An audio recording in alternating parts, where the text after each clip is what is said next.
Welcome to a new episode of The Drop. I'm your host, as always, Fighter Kaus.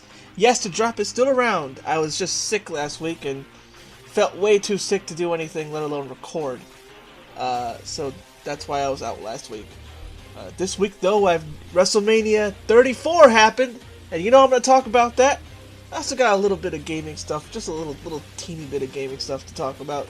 But it's mostly going to be about WrestleMania 34, so strap yourselves in for one heck of a ride, brother.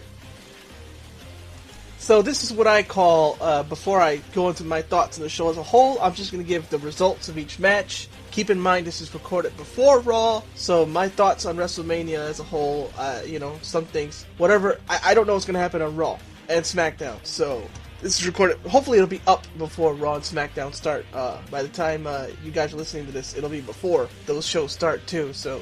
But anyways, here's the results. Just a fact, Jack. Matt Hardy defeats Baron Corbin and a whole bunch of other wrestlers in the Andre the Giant Memorial Battle Royal with an appearance by a new version of Bray Wyatt. I don't know what they're going to call him, but I'm calling him Woken Bray for the moment. Or maybe he's Obsolete Bray, who knows. Either way, it's nice to see Bray have some new life to his gimmick, because I know a lot of people liked it, but I was getting tired of it. I hated his chuckling. Because, like, dude, you chuckle when you're confident, but your confidence isn't backed up by anything. You keep losing all your major feuds. There's no reason for you to be chuckling like you're confident. But yes, the next part was which, by the way, they didn't show this on US. I don't remember them showing this on USA. If you were watching from USA and then watching on the network, USA did not show the Battle Royal from what I remember. I only saw the Cruiserweight Championship and the Women's Battle Royal, which I'll get to. Speaking of, the Cruiserweight Championship had Cedric Alexander defeat Mustafa Ali via pinfall to win the vacant Cruiserweight Championship. The Cruiserweights have been putting on a lot better matches from what I've heard, and they've been finally showing off proper. I saw this match. It looked good. I said it was going to be just the facts, but this was a good match. I thought Mustafa was going to win for a sec, but no, Cedric Alexander got him at the end, and it was pretty good. The Women's Battle Royal wasn't bad, but I also wasn't really invested into it. I'm just glad they changed the name, because naming it after a pimp, and for you guys who don't know, those allegations against Moolah have been around since at least the 80s, with before that even, because most of the really bad stuff she did was done during the 50s and 60s, but at least since the 80s have there been public allegations against her. So anyways, that's not what this is about. Naomi won. She eliminated Bayley after Bayley eliminated Sasha and thinking she won. Nice moment for Naomi, but it seemed kind of random, like so much focus on Sasha and Bayley, and it's like, okay, Naomi, good. Are you gonna do anything now? Are they gonna push you to the moon again? Are you gonna win the championship again against Charlotte? Is that what's going on? I have no idea. Decent though. After that, WrestleMania started off proper with the Intercontinental Championship with Seth Rollins, The Miz, and Finn Balor. Seth Rollins wins. I kind of almost thought Miz was gonna retain, only because he was so close to being like the longest ever Intercontinental champ, and I thought they were gonna give him that, but at the same time, I'm not mad because I like Seth Rollins, so everybody likes Seth Rollins. And I like Finn Balor as well, but I guess they thought it would be better on Rollins. And The Miz gets to go home to his wife and his new baby and be a good dad. After that was the SmackDown Women's Championship with Charlotte Flair and Asuka, and Charlotte Flair breaks Asuka's streak. I guess I wasn't expecting that. I was expecting Carmella to cash in, so that way Asuka technically could be defeated but not defeated, and Carmella could cash in, but no, Carmella didn't do anything. I was like, what? Alright. The United States Championship match saw Jinder Mahal defeat Rusev via pinfall, and of course also Randy Orton and Bobby Roode, because it was a 4-way match. Jinder Mahal pinning Rusev had a lot of people mad at the moment, but if there's a feud for this, it works. It's a lot of heat. Future pay-per-view events could see a lot of people tuning in to see what happens. But if not, dumb move. If there's a feud and an angle for this, great. Ronda Rousey and Kurt Angle defeat Stephanie McMahon and Triple H via submission in what some people thought was just fan-frickin-tastic, but I mean, apparently she did all right. I guess doing all right has people going, "Oh my God, yay!" Yeah, I had no doubt she was going to do bad at all. So and also the storyline of just having the two like almost especially Stephanie being like almost cowardly like authority position, like running away from Ronda and all that. So people were hyped for that. That was nice. SmackDown Tag Team Champions saw in a 3-way tag dance or a triple tag match. 3 tag teams. The Bludgeon Brothers defeated the New Day and the Usos by pinning the New Day to win the tag team titles. I guess it wasn't as... It seemed okay. This one was kind of cool for storytelling purposes. John Cena goes in the back, does something with Elias Sampson, and then boom! Undertaker comes out, and in his traditional Deadman thing, not as the American, he was doing his traditional gimmick, and led to just a quick beatdown of John Cena for Undertaker to beat him. John Cena, you got your match, and Undertaker showing that his streak only ends with Brock and Roman, and that's it. Like everybody else still catches Undertaker's hands. Next out, Daniel Bryan, after 3 years? 3 years, finally can go into the ring and wrestle again and gets a WrestleMania debut match, re-debut almost, if you want to call it that, against Kevin Owens and Sami Zayn with Shane McMahon, and he wins. So great. Hopefully we'll see more from Daniel Bryan in the future, and hopefully he doesn't take 2 crazy bumps and re-injure himself. Nobody wants that. Daniel, keep, wrestle, but don't put your health at risk.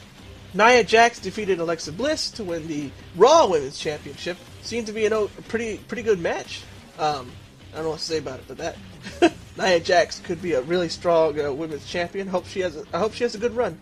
AJ Styles defeating Shinsuke Nakamura to retain the title, and I'll get into my bigger thoughts and show as a whole. So it was actually a really good match. However, the crowd, I'll get into that later. But the interesting thing was Nakamura doing a low blow, which I guess made Nakamura turn heel. So I wonder what's going to happen there, having a heel Nakamura, not a heel AJ. I'm used to AJ being heel, not Nakamura. So this will be very interesting if done right.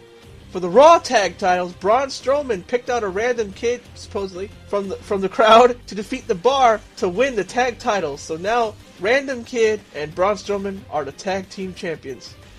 And finally, in the main event, Brock Lesnar defeats Roman Reigns, which they don't like Roman Reigns. People boo him, but after that, people were actually mad about Roman losing, because I guess since Brock doesn't defend the title as much, with Roman around, you could have had an interesting Universal title main event picture, a Universal title hunt with other top talent. But Brock being a part-timer isn't he going to the UFC? Makes even less sense. Don't you leave on your back?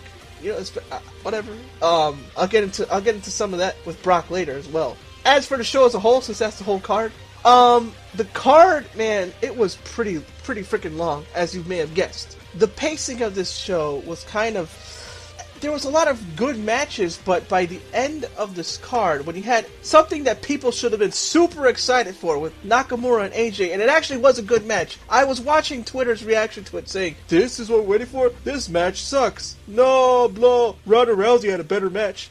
Come on. The crowd was dead because they were tired. They saw a lot of stuff. They didn't get any. From what I heard, there was only 10 to 15 minutes between matches, and it felt like just an extra long Raw instead of a pay-per-view. So maybe things were paced a little better, and maybe if you had, honestly, I believe AJ and Nakamura should have been the main event. It's like, oh, the Raw main event has to be the main event. Why? Because it's Bork Laser.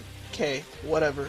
Oh, no, people saw Brock and Roman before. Nobody really was interested in that match. So then why didn't you just, I don't know, made AJ and Nakamura were even before the Raw Tag Championship. They should have at least been the matches. I don't think the card was bad. I think it was just put together in a weird way that a lot of people were calling it weird too, by the way. It was put in such a weird way that the crowd just were dead. So by the time Nakamura and AJ happened, people were just tired, man. People were saying the pacing was off, but also, to be honest, even though people say, well, it isn't how long it is, it's the pacing. Wrestle Kingdom was also 6 hours. Yeah, but even then, it still could have been 4 or 5, not 6 or 7. the thing is, Wrestle Kingdom had like crazy 5-star matches like all the way through. Some of these are just more for the spectacle than they are for good matches. So 7 hours of some good matches, 7 hour and some just cool spectacles. I don't think that should have happened. I think it should have been 5 hours of this good mix you had of spectacle and really good matches instead of 7 hours of this, and that would have felt better paced.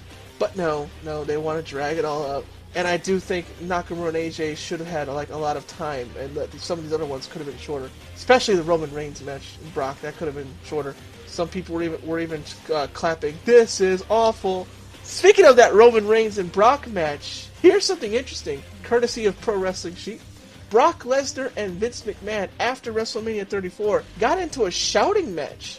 Apparently, after Brock threw the Universal title belt, some say Vince, whatever set him off, but that Brock gone a little off script near the end of the match. Apparently is a rumor, but they're not sure if it's true. But that but whatever got Vince mad, whether it was Brock throwing the belt or Brock going a little off script, whatever happened, it set Vince into a tizzy, and him and Brock started going at each other's throats for like 2 seconds, because he's Brock.